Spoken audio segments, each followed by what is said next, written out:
What is up, guys? Welcome back to some more EA Sports UFC 3. Today, Friedrich Larsson will be defending his middleweight title against Luke Rockhold. I don't know how this one's going to go. I feel like Friedrich Larsson is going to be able to crack Rockhold and knock him out cold, but I don't know. Let me know down in the comments what you see happening in this fight. This is going to be an interesting one. If Rockhold can use his distance, his speed, his kicks, he has a good chance to outbox Larsson and maybe get a decision win, maybe even finish him late in the fight. Rockhold does have some decent ground game as well, which could be in his favour, but I do see Larsson breaking the gap, picking him off with some nice boxing shots and knocking him out cold. That's how I see this one going. 20-0 Friedrich Larsson in his middleweight title defence. Can he do it? Can he defend the title a few more times to then potentially get a super fight with Anthony Rumble Johnson for the light heavyweight title of the world? Here he is, Friedrich Larsson. He keeps calling the names of Yoel Romero, GSP and George Michaels. Will he get any of them fights? Let me know down in the comments below who you want to see him fight the most. But here we go, Friedrich Larsson. Here he is, man. The man himself. Ready to throw down. Okay, Rockhold coming in early. We want to get Rockhold some kind of false sense of security here. He's very cocky. Big leg kick there. Jesus Christ. He's hurt already. Oh! Dude. The combinations for Larsson. It's ridiculous. He's already dropped him with a speedy combination. Oh! Tagged him with that. It's over. Friedrich Larsson in less than a minute has smoked Luke Rockhold. He slipped into the hook and it dropped him. Beautiful shot for Friedrich. What a dude, you cannot give this guy a second. Slipped into the hook, boom, rocked him. And then Larsson jumped all over him there. Beautiful shot there. Baited him in with a jab, boom, clipped him with a hook, went down. And Rockhold was finished in a matter of minutes. Friedrich Larsson still the middleweight champion of the world. And what a win that was, man. Another knockout. Performance of the night bonus, rightfully frickin' so. Another one of those for Friedrich Larsson. But there we go, man. This dude is a frickin' killer. 21-0, just smoked Luke Rockhold in less than a minute. That is insane. We did predict a first round knockout as well. I feel like Rockhold, he's got a decent chin, but I feel like he leaves his hands down low and it does get exposed quite easily. And there we go, Rockhold out cold. The groundwork is done. Are you ready for that super fight? We are definitely ready for the super fight. I can't see Frosthammer knocking out Anthony Johnson very easily. I see it being a tough fight. I can't see Johnson going to sleep like all these middleweights. I feel like Larsson is meant to be a light heavyweight, but he's cutting down to middleweight. And he's just knocking people out. Kind of like what Conor McGregor did in his featherweight years. You know, he's not a featherweight, but he's cutting down to that weight and he's just destroying them down there. And I feel like that is kind of what we're seeing with Friedrich Larsson here as well. He's cutting down to middleweight. He's not really meant to be a middleweight, maybe even a heavyweight. And he is just destroying these people. He's taking him out. A rematch with Luke Rockhold. Oh, you know what? Let's do it. We might as well. We'll see what we can do against this guy. I mean, if we smoke him again, I can't see why we would. Why do we need to give this dude a rematch anyway? We just destroyed him. And you guys said you want to see some training, so I figured, you know what, I'm going to include it. I feel like the training in this episode so far is probably going to be longer than the fight, but let's go. We're going to train for Luke Rockhold again. For some reason, we're fighting him again after a brutal first round knockout. Maybe Rockhold said afterwards it was a fluke, and it was definitely not a fluke. Larsson is going to go in there again and prove he can do it once more. Hopefully, anyway. Could you imagine if Rockhold beats us this time? That would be very bad. But I can't see it happening. I can see Larsson going in there. Look at that power, man. 99 power. This dude hits like a freaking truck. And he's going to be teeing off on Rockhold again. I can't wait to see how this goes. I think we take him out. I think we take him out early. I'm going to predict another first round knockout. I don't really know why Dana would give him the rematch after such a brutal stoppage. But there you go, it is what it is. This is the game. Hopefully this does change in UFC 2, or UFC 4 even. What am I talking about, UFC 2? Hopefully it does change in the next one, and hopefully we're able to kind of schedule our bouts. Dude, look at this. It's ridiculous. It is absolutely ridiculous. The power on this guy.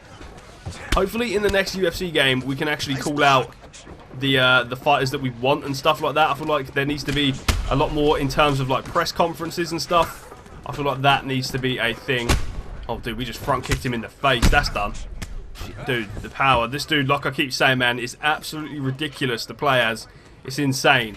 I've never seen anything like it. This guy is the hardest puncher on the channel, without a doubt. The Frosthammer. He does get hit, though. He doesn't have a great defense. But what he does have is a very good offense. Okay. Nice front kick there. Nice switch kick to the body there. That was nice. Okay, we're just trying to hit him with some real tough moves here. I want to use our boxing a little bit more. Oh, dude, we clipped him with that. He's down, bro. What a shot. Okay. Nice block. Trying to throw these hands, man. Oh, we got rocked. That was nice, nice. See, Rockhold can have some success. If we remember the Michael Bisping fight, he landed a lot of shots. He was dancing around Larson and landing. He dropped him a few times, nearly knocked Larson out. It was very, very dangerous there. It was a dangerous fight for Larson because he had his hands low. He thought he was just going to go in there and crack Bisping once and it would be all over. But that was far from the case. Bisping proved that he is a very good boxer with movement, with speed, with fight IQ. He nearly beat Larson there. He almost got the win. And we're going to go again into the next one. Okay, could Larson be on the cover here? That'd be interesting. Is he going to be on the cover of the next? He is on the cover of the next UFC game. Could you imagine that beast on the cover of a game? I would not play that game at all. I'll be too scared. Now I'm going to predict the fight again, and I'm going to say again, we're just going to be too much for Rockhold. I feel like his chin has gone. And we're going to expose it again. So the rematch is taking place in Las Vegas. For some reason, what I wanted to ask you guys is, how the hell is Rockhold getting a rematch when Bisping nearly beat Larson and he's not getting a rematch? I don't understand how that works. No idea. But for some reason, when you beat a champion in these career modes, you never get the chance to rematch them, I don't think. And it's a little bit weird. We got a lot of lightweights here actually tweeting. Last we got Pettis, we got Barboza, we got Michael Chiesa, who's now a welterweight, Kevin Lee, and Eddie Alvarez, who is not even in the promotion anymore, is tweeting as well. So here we go. Megan O'Leary's going to flap her gums a little bit before we get in there and take out Rockhold for a second time. I'm Megan O'Leary, and here's what you need to know for your UFC Minute. Here we go. When the UFC middleweight champion won his belt, no one knew what to expect from the fighter with the exciting style and unyielding confidence. Oh boy. Yet since that memorable title-winning night, he has successfully defended the belt multiple times, and he's showing no signs of slowing down as his next title defense approaches. Okay. Right, Megan, I'm going to have to cut you short. Let's go. Let's get in there. And let's try and take him out again. I'm going to try and get the super fight in this video. I don't know if that's going to be possible, but I'm going to try my hardest to get to the super fight in this video. I feel like if we're fighting people like Luke Rockhold, where we can knock him out very easily, we're probably going to get there. But here we go. Alrighty. Oh, dude. Dude, it's ridiculous. We have got level 5 counter punching on. So it will... Oh, sorry. Okay, let's just end this. Again. Over. It was even quicker this time. I feel like his chin's gone. Friedrich Larson does it again. We have got level 5 counter punching on. That might be why the damage after a slip rocked him, and he really wasn't able to recover after that. Similar to the first fight, we knocked him down with the same punch, folded him like a deck chair, and got the finish up against the cage. Again, Larson, he said in an interview, please don't pair me up with these guys, man. Please, I don't want to give these guys any more punishment. Another performance of the night bonus for Friedrich Larson, and rightfully deserved. He has just destroyed Luke Rockhold once more. 22-0, 22 knockouts. Here's what you need to know for your UFC Minute. It's starting to become a welcomed habit for UFC fans. Okay. See the name of this fighter on the card, and excitement will always follow. Dude, he's like Ngannou. It's right there on the record of this middleweight, as he's won several performances. Oh, look at that picture, man. That's brutal. Octagon debut. That is brutal. Okay, we're going to be diving in, though, to another fight. I wonder who they're going to offer us. Please don't be Luke Rockhold again. I'm going to be so annoyed if it is Luke Rockhold again.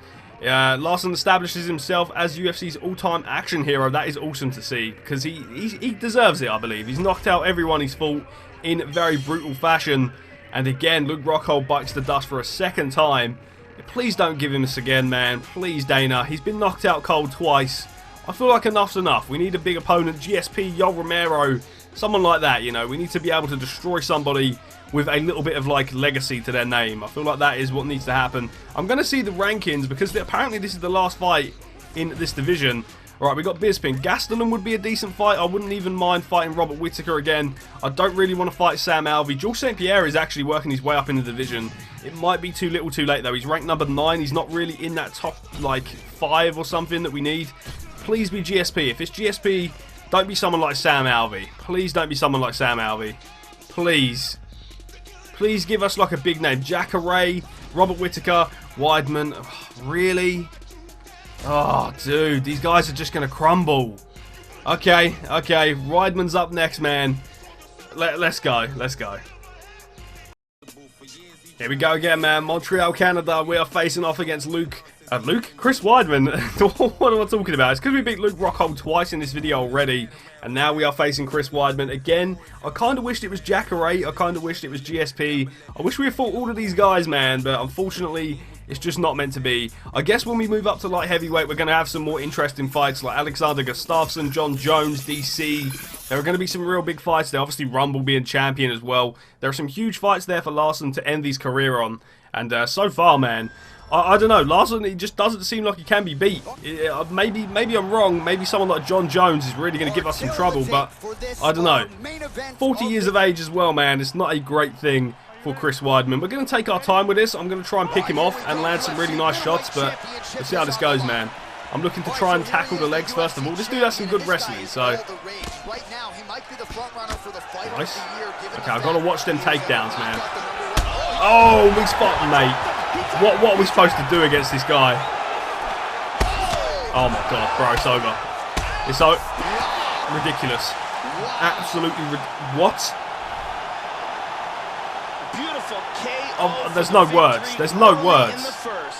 Well, Joe, we've talked a lot about his technique and how technical a striker he is, and that was really the beautiful counter shot there, straight, and then a hook just sends him out, man.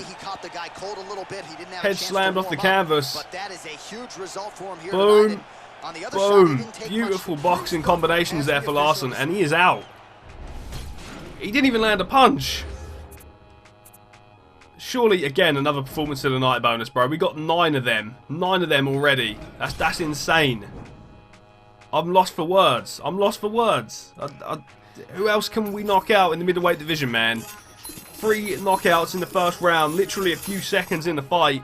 Rumble, I feel like, is going to be a lot different, though. I feel like that fight, obviously, we're going to be on the same kind of wavelength of power, so we're going to see who wants it more and who's going to be able to take it. I feel like Larson could get the better of him later in the fight, but I feel like early on, Rumble is going to be a force to be reckoned with, and we're definitely going to need to use our footwork and our boxing to get around him and, you know, land some good stuff. But we'll see how it goes. Let's rock and roll. The next fight is the Super Fight. We have crushed 3 people in this episode like that. Like, literally just...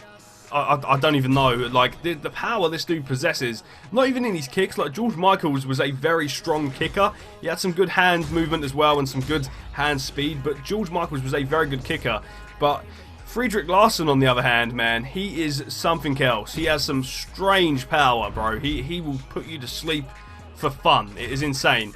Now we're going to get training. We're going to go for the Rumble fight. Let's see how this one goes, man. The Super Fight is upon us in this episode.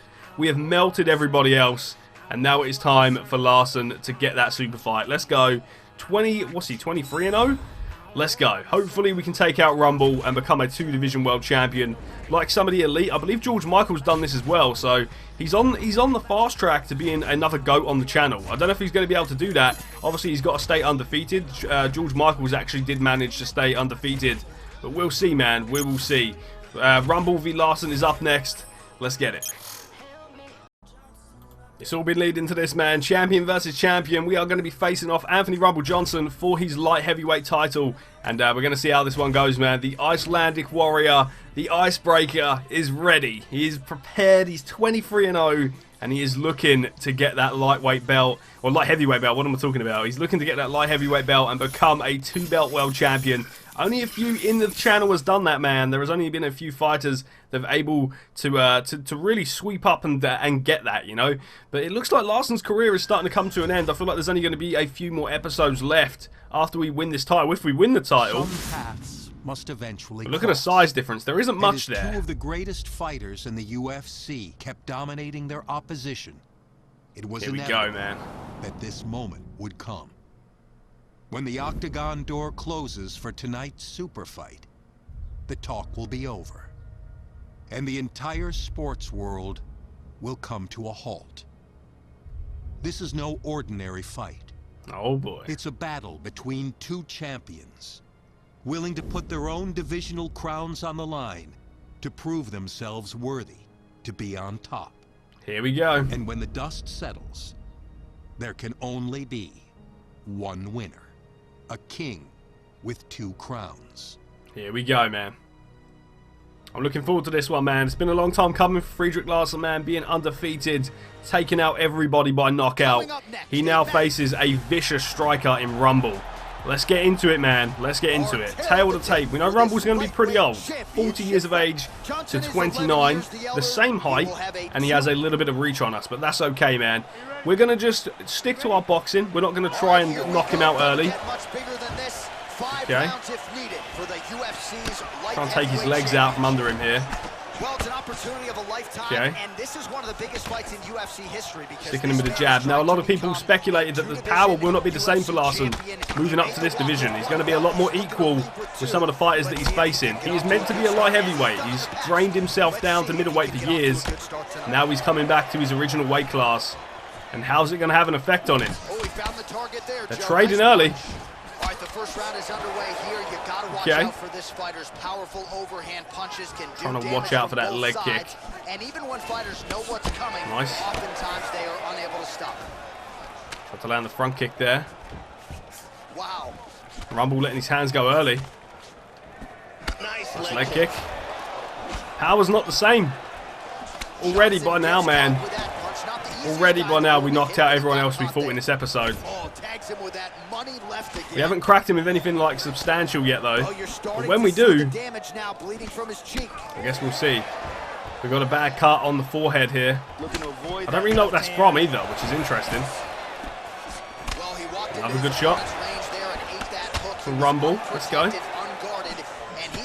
Cracked him with that overhand there. Oh! Oh! What happened? What? A huge roundhouse the avalanche. For the knockout. Yeah, Joe, knockouts what? Get much more prettier or much I think he moved into it. What happened there? We didn't even hit him flush. What the hell? There was no chance after that, Joe. The fight was really over. Wow. The first head kick, I knew we needed to hit him with something big, you know, and it folded him. I don't know what he was trying to throw there. One shot though. Boom. Bam. Lights out. Wow. Well, rarefied air in the UFC, he wins the super fight to become a 2-division UFC champion. Larsson is a creature, man. He is a freaking freak. Hall of Fame. He knocks out Rumble in round 1. What? What? I have no words. He does it again. In the first round. The power may be the same. Oh. Larsson does it again. The icebreaker. Where is that second belt? UFC champion here tonight. Rarefied air. Wow. Only a select handful of guys in the history of the Ultimate Fighting there he is there. With his second belt. The power is too much for all of these fighters, man. Friedrich Larsson. What he accomplished in this arena here tonight. He does it in a few minutes. And there he is there. A 2-division world champion. Wow, dude. I have no words. No words. He smoked him. Absolutely smoked him again. Wow. He is now the light heavyweight champion of the world. We are going to see some interesting fights with John Jones. Dude, there's just so many. There's just so many. Remember when we were telling you that you shouldn't miss this past weekend's monumental super fight? I hate to be that person, but we told you so. The fans were buzzing, the world was watching, and Rio de Janeiro, Brazil was at capacity last weekend when the UFC middleweight champion challenged the light heavyweight that head kick was ridiculous. In an epic super fight. When it was over, he had silenced the critics and made history. I don't even know what to say. A handful of fighters to become a world champion in 2 weight classes.